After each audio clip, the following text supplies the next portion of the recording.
T'es une maman à la maison? Tu cherches à intégrer un projet à ta routine déjà chargée? T'as cliqué sur le bon vidéo. Salut ma belle mam, bienvenue dans mon univers. Cette semaine, je te propose qu'on fasse de la place dans notre horaire pour être capable de travailler sur nos projets. Que tu veuilles vendre un produit, monter une entreprise ou que tu désires déménager, désencombrer ta maison ou même partir autour du monde pendant un an, ça n'a aucune importance, ça part tout de la même place et je voulais te donner mes conseils par rapport à ça aujourd'hui.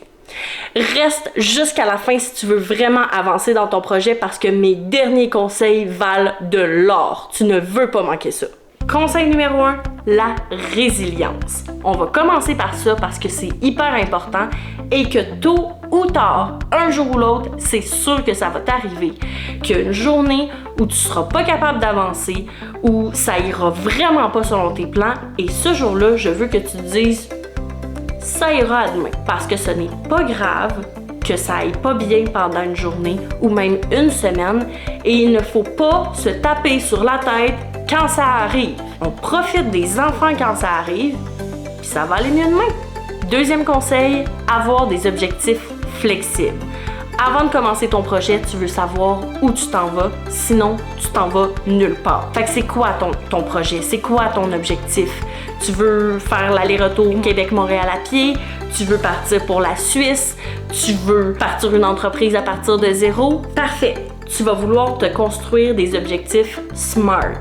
Là, si tu sais pas c'est quoi des objectifs SMART, je t'invite à aller lire ou à aller écouter des vidéos sur le sujet. Il y a une foule de contenu fait à ce sujet-là. Par contre, ça va te prendre un objectif flexible. Ce que j'entends par flexible, c'est que tu sais que tu vas avoir des embûches, puis peut-être plus que ce que tu vas avoir prévu. Il y a des objectifs pour lesquels il faut absolument que je mette une date limite, sinon je le sais que ça se fera pas, tu sais. Mais il y a autre chose pour lesquelles ça me paraît tellement gros au début que je le sais que si je me mets une date limite, ça va être juste décourageant.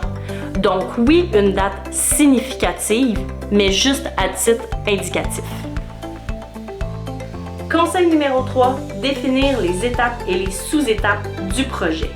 Quand tu es clair avec l'objectif de ton projet, tu vas vouloir définir les étapes. Par exemple, si ton projet c'est le désencombrement total de ta maison, tes étapes pourraient ressembler à désencombrer le salon, désencombrer la cuisine, désencombrer la chambre à coucher et ainsi de suite. Si tu veux monter une entreprise à partir de zéro, ben ça pourrait être créer le logo, créer un produit, créer le brand, faire une étude de marché, etc. C'est absolument pas grave si à ce stade-ci tu connais pas toutes les étapes par lesquelles tu vas devoir passer pour réaliser ton projet.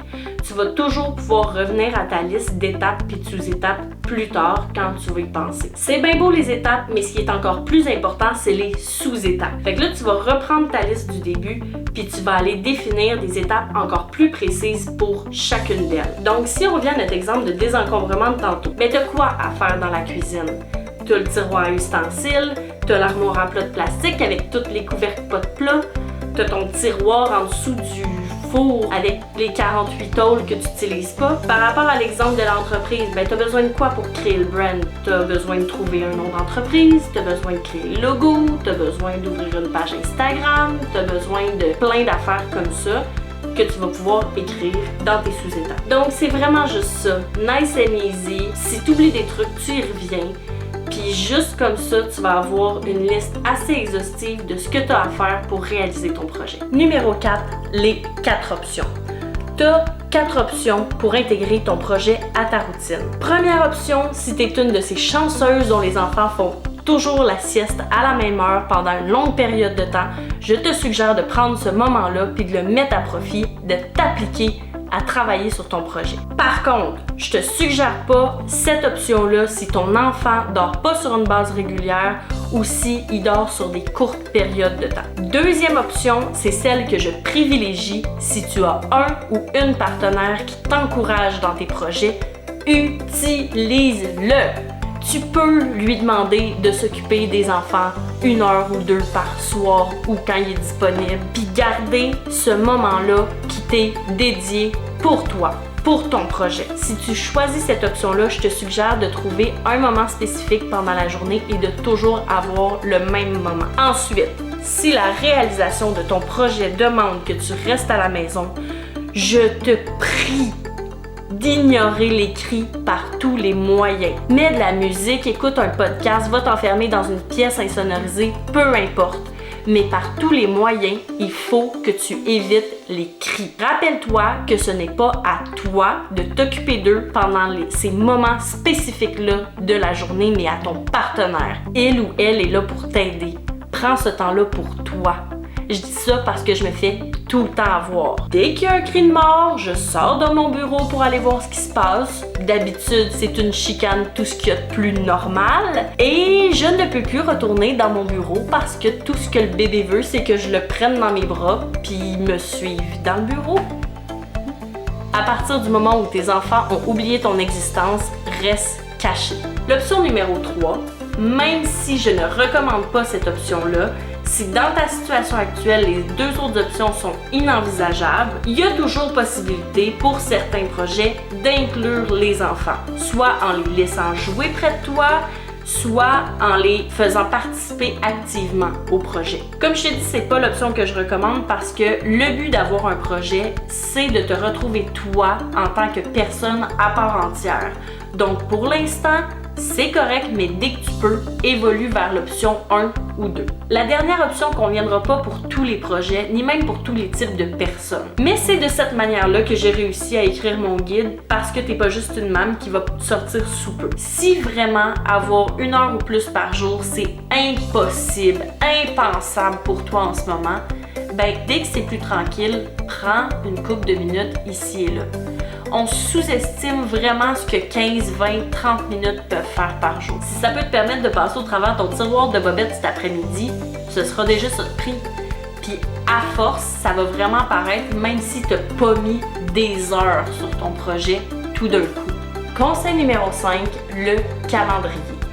La méthode du calendrier, je l'aime beaucoup. C'est la technique que j'ai utilisée pour organiser mon déménagement sans être stressée. Tu prends un calendrier vierge. Personnellement, j'aime bien prendre un tableau blanc puis me créer un calendrier géant. On dirait que ça rend les choses plus bold. Tu prends ta liste de sous-étapes et tu la divises en tâches ou en activités.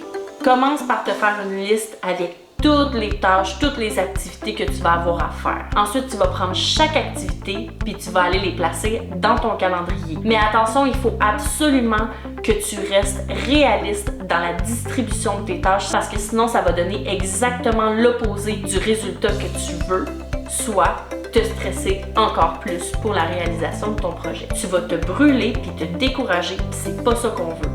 Ce qu'on veut, c'est ajuster ton projet à ta vie pour que ce soit facile puis le fun pour toi de réaliser quelque chose. Encore une fois, si on prend l'exemple du désencombrement, tu vas dire « Ok, moi je veux désencombrer ma cuisine d'ici 15 jours, au complet. Parfait. On prend le calendrier. Jour 1, ça va être le tiroir à ustensiles. Jour 2, ça va être les assiettes puis les bols. Jour 3, ça va être les verres puis les tasses. Jour 4, oups! C'est la journée où on reçoit ma mère à souper. On n'en fera sûrement pas cette journée-là. On va le laisser de côté. On va passer directement au jour 5. Jour 5, c'est les chaudrons, etc., etc., jusqu'au jour 15. Tu vois, juste d'en parler, ça me semble tellement facile que ça me donne tout de suite le goût d'aller désencombrer ma maison. Ça me fait moins peur, puis ça me décourage moins d'aller le faire. Je te le dis, ça marche. Mon dernier conseil, c'est le MM3.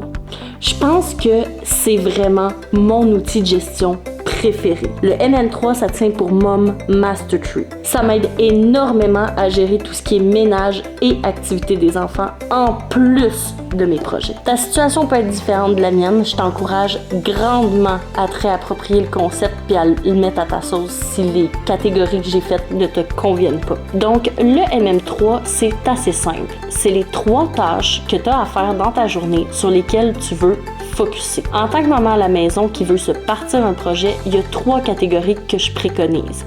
Les tâches ménagères, les activités des enfants et mon projet. Ce qui est facile, c'est les tâches de la semaine. À chaque jour, je vais faire une tâche, soit laver le linge, laver les planchers, une des salles de bain, faire l'épicerie, etc. À tous les jours de la semaine, c'est des tâches ménagères différentes. Mais mettons, à tous les lundis, c'est la même tâche. À tous les mardis, c'est la même tâche, etc. Si tu veux avoir une idée de comment j'ai divisé, ben lundi, c'est l'épicerie, mardi, c'est les planchers, mercredi, je lave la salle de bain d'en haut, jeudi, c'est les poussettages puis le lavage des fenêtres, vendredi, je fais les planchers à nouveau, samedi, vu qu'on a moins de temps, c'est le lavage et le dimanche, je lave la salle de bain d'en bas. Les activités des enfants vont varier d'une semaine à l'autre en fonction de la température puis de ce qu'ils veulent faire. Par exemple, l'autre jour, ma fille me dit qu'elle voulait faire une recette.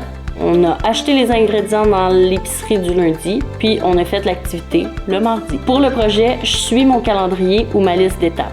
À chaque semaine, je vais regarder où est-ce que j'en suis dans mon projet, à quelle étape j'en suis, quelle sous-étape je suis rendue, puis je valide si je suis vraiment rendue là où c'est indiqué. Si je suis pas rendue là où je suis supposée, je rectifie tout simplement. Puis si je suis rendue, ben tant mieux, je l'écris dans mon horaire de la semaine. Wow! Redécouvrir mes techniques de gestion de temps me donne tellement envie d'y retester encore et encore. Laisse-moi un commentaire pour me dire c'est quoi ta technique de gestion du temps qui te permet de mettre la main à la pâte pour la réalisation de tes plus grands rêves. En attendant, sache que toi aussi, tu peux te permettre de réaliser tes projets tout en étant maman à la maison. Planifie, prends action, mais surtout, profite de la vie. Bonne semaine!